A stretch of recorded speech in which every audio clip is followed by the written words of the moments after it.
මම දන්නවා ඔයාලට මොනවා හරි ප්‍රශ්නයක් හිතේ තියෙනවා කියලා.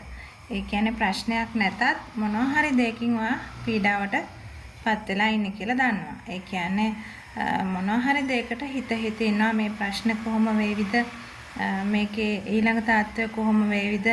ඉතින් වැඩි ප්‍රශ්න ගැනම හිත ඉන්න එපා, සැහැල්ලුවෙන් ඉන්න කියලා තමයි ඔයාට මම කියන්නේ. ඒත් එහෙම ලත වෙවි ප්‍රශ්නයක ඉන්නවා නම් ඔයාගේ ප්‍රශ්න ඊළඟ තත්ත්වය කොහොමද කියලා අපි මේ රීඩින් එකෙන් බලමු. ඉතින් මම කාඩ් 3යි ගන්නෙ. ඉතින් ඔයාට පුළුවන් ඒ රීඩින් එක බලා ගන්න. තිරේ දිස්සනවා කාඩ් 3ක්. ඒ කාඩ් 3 ඔයාගේ හිතගත් එකක් තියෙනවා නම් ඒ අතරින් ඒක හිතේ තියාගෙන ඉන්න. ඊට පස්සේ අපි බලමු මම ගන්න කාඩ් 3 අනුව ඔයා හිතපු කාඩ් එක අනුව ඒ රීඩින් එක කොහොමද කියලා.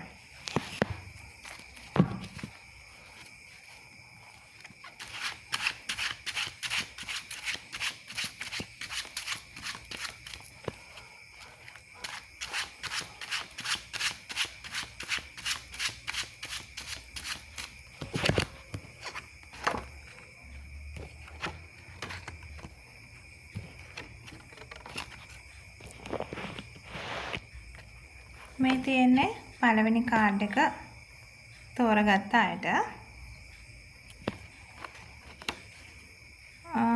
පළවෙනි කාඩ් එක තෝරගත්ත අයට ඔයාගේ ප්‍රශ්නේ ඊළඟ තත්ත්වය. ඔයාට ලොකු තීරණයක් ගන්න වෙලා තියෙනවා. ඒ තීරණ දෙකම එක හා සමාන වැදගත් වෙන තීරණ දෙකක්. නමුත් ඔයා මේ වෙලාවේ ඔයාගේ ප්‍රශ්නේ ඊළඟ තත්ත්වය හැටියට ඔයා හිතන්න ඕන ඔයාගේ දැන් තියෙන හේතු සාධක නෙවෙයි. ඔයාලට ටිකක් කාල ගිහිල්ලා පහුවෙලා මුණ දෙන්න වෙන තත්ත්වය ගැන හිතලා තමයි ඔයා ඒ තීරණ දෙකෙන් එකක් තෝරගත යුත්තේ. ඉතින් තීරණ දෙකම එක හා සමානව වැදගත් වුණාට කරන්න දෙයක් නැහැ. ළඟ ගැන හිතලා තීරණය ගන්න එපා. තව ටිකක් කාලය එහාට ගිහිල්ලා කොහොමද මෙහෙම මම තීරණය කරොත් කොහොමද කියන දේ හිතලා තමයි ඔයා ඒ තීරණය ගන්න ඕන. ඉතින් මේක පළවෙනි කාඩ් එක තෝරගත්ත අයට. දෙවෙනි කාඩ් එක තෝරගත්ත අයට ඔයාගේ ප්‍රශ්නේ ඊළඟ තත්ත්වය. ඔයාගේ ප්‍රශ්නේ මූල්‍ය ප්‍රශ්නයක් නම් ඔයාගේ ප්‍රශ්නය විසඳෙනවා. ඔයාගේ ඊළඟ අවස්ථාව යහපත් වෙනවා. ඒ කියන්නේ ඔයා ජොබ් එකක් ගැන හිතාගෙන හිටියනම් එක්කෝ ඔයාගේ ලෝන් එකක් ඇප්ලයි කරලා ඒ ගැන හිතාගෙන හිටියනම් ප්‍රොමෝෂන් එකක් ගැන හිතාගෙන හිටියනම් ඒ කොහොම වුණත් ඔයාගේ මූල්‍යමය තත්ත්වය ඊළඟ අවස්ථාවේදී යහපත් වෙනවා කියන එක තමයි කියන්න තියෙන්නේ. ඉතින් දෙවෙනි රූපය දෙවෙනි කාඩ් එක තෝරගත්ත අයට තමයි මේ විස්තරේ.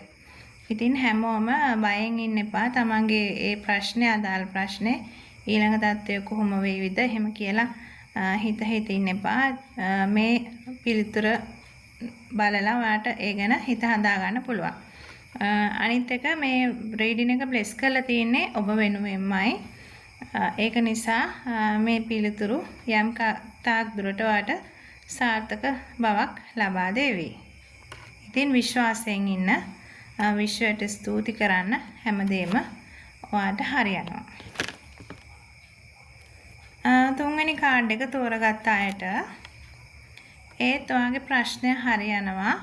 ඔයා රට යන්න බලාපොරොත්තු සිටිනවා නම් ඒකත් හරියනවා. ඒත් මේ දවස්වල මැද පෙරදිග රටවල් වල යන්න බලාපොරොත්තුෙන් ඉන්න අයට ඒක නම් හරිම කනගාටුදායක සිදුවීමක්. ඉතින් ඒ රටවල් වලට නෙවෙයි වෙනත් රටවල් වලට යන්න බලාපොරොත්තු වෙන අය ඉන්නවා නම් ඔයාගේ ඒ සිහිනය සැබෑ වෙනවා. ඒ වගේම ඔයාගේ කරන කටයුතු සියල්ලක්ම සැබෑ වෙනවා. ඔයාට හොඳ කාලයක් උදා වෙනවා. ඔයාගේ ප්‍රශ්නේ ඊළඟ අවස්ථාව යහපත් වෙනවා කියලා තමයි මේ කාඩ් එකෙන් කියවෙන්නේ. ඉතින් එහෙම තමයි කාඩ් 3 රීඩින් එක.